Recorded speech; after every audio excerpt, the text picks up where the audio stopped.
Hola guys, and welcome to Capturca Prod, when polygons meet desire. My name's Leon, and today firstly I want to say thanks to everyone who watched my previous video about Sam Bridges' model from Death Stranding 2 on the beach. So I decided to make a follow-up and show you how I built his shaders in Blender EEVEE 5.0, not in cycles cause it needed another technique. I'll also share a few tips and tricks on how to fix that absolutely disgusting shadow bug in EEVEE when you're dealing with tons of small planes and meshes. So grab some coffee, whiskey or both, and let's go. So this is the Sam I ended up with. I made his facial pose a bit more interesting by messing around with a few default armatures and trying to combine them. Don't try this at home, it's a horrible process. But for now I'm not gonna make a full re-rig. To better show the surface detail, I used daytime environment lighting with the PSA add-on. And for those who didn't watch the previous video, this is a rip from Connor UK Boy, thank you so much again. Obviously, I'm working in a free 3D software, not even Marmoset, and definitely not inside the Cinema engine, so I can't recreate proper in-game shaders. For example, the face alone has like 14 textures, transmission, curvature, multiply masks, including a sweat mask, so a lot of this was done by intuition. For instance, I set the curvature map to non-color and plug it into roughness. That way, it highlights the tiny grooves between pores, they get darker in shadow and catch light nicely. Feels good. I tried plugging it into other slots too, even mixing it with diffuse, but I didn't like the result. But honestly, if something's technically wrong, it still looks good in renders. The only thing that bothers me is the seam caused by normals, and I'm not entirely sure where color or string is better slot there. String gives more detail, but depending on the lighting, you start seeing harsh contrast. Also keep in mind, this approach can introduce artifacts under certain lighting setups. So yeah, you just tweak it per slot. That's exactly what I did in the final renders. For the sclera, I used a transparent plane. Eyes have several textures stacked, not all of them, but I think I managed to add some depth. Also, quick shout out to the teeth. They look insanely realistic. You can literally see plaque build up. Yeah, we all have that. These tiny details are just amazing, not like those glossy Instagram people with toilet porcelain teeth. Now about the peach fuzz. There are only 2 maps for it, and honestly, I have no idea how it's supposed to work in engine. So I just mixed the white texture with the color ramp and matched it closer to Sam's skin tone.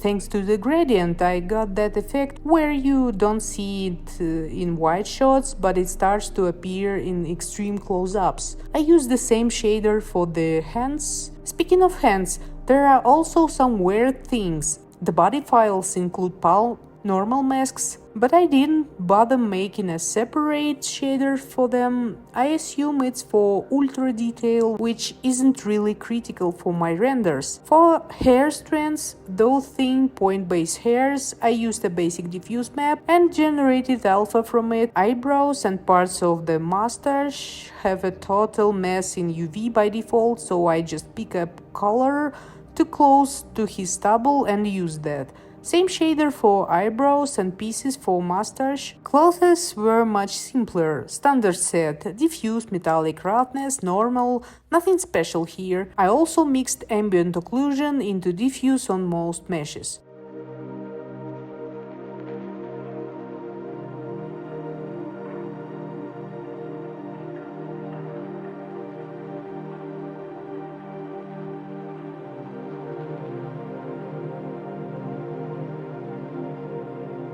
Let's look at the feet. The big toe might too dark, but that's actually normals, and it's correct. If you set up differently, normals break. Under directional light, everything looks fine. And no, for those who know me, I'm not planning any foot fetish renders with him, and definitely not stuffing his feet into Higgs mouth. At least not for now. One more thing. People who aren't familiar with 3D graphics might think that Death Stranding characters use 4K, especially with all that close-up detail and subdivision. But in reality, it's industry standard 2K textures for major areas, face, body, clothes, hair, and 1K and lower for smaller details like boots. 4K might be used in environments, especially for lot 0 tiles, but not for characters. And honestly, using 4K everywhere is just inefficient. It eats VRAM and the viewer won't even notice the difference. Plus, post-processing, camera angles, motion blur, visual effects, all of that eats your precious detail anywhere. Also, human vision doesn't work like that. We only perceive that level of detail when we focus on something directly. So yeah, 2K and 1K are here to stay. Good shaders compensate for everything and enhance realism. Now about Polycount as requested. Keep in mind some object might be duplicated, especially in hair. I missed some duplicates in that mess. Also, I didn't remove the stomach mesh or that lifted shirt piece. So total model on the screen almost 1 million triangles. Bandana adds a few thousand more, face only 48k polygons, hair almost 420k. But here's the thing, some hair meshes are duplicates or overlay systems. If you remove one, density drops and you get bald spots. Hard to say exactly which ones are necessary, you need references. I'd say around 100k could be safely removed. And actually, during viewport cleanup, I removed some duplicates, ended up with around 800k,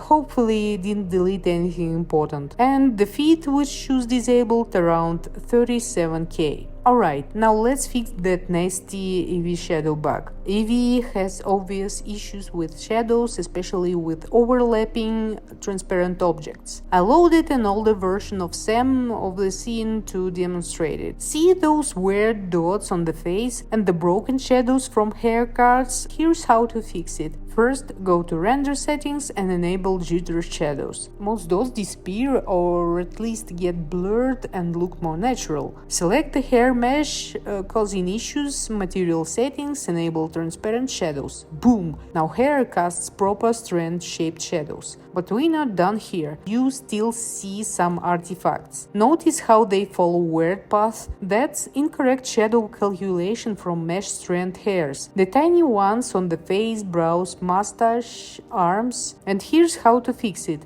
Find those meshes, go to Object Settings, to Ray Visibility and disable shadows. Do the same for eyebrow and mustache strands. And here's the important stuff. Do not disable shadows for the bird haircuts, they actually give you nice soft shadows. In general, EEVEE shadows can look fine, especially with good compositing, camera focus and all that good stuff. You can also enable ray tracing, but if you want physically accurate lighting, use cycles. Personally, after EEVEE updates, I don't enjoy using cycles that much. For example, my Christmas Casey renders were done in cycles only because the light bulb shaders from Hika didn't work in EEVEE. Also, I realized something. Even photorealistic renders look better when they have a bit of stylization, and the viewers prefer exactly that, not overchasing hyperrealism and ending up in an uncanny valley anyway. And that's it. What else can I do with this model? Well, I could rework all the armatures and merge them into one,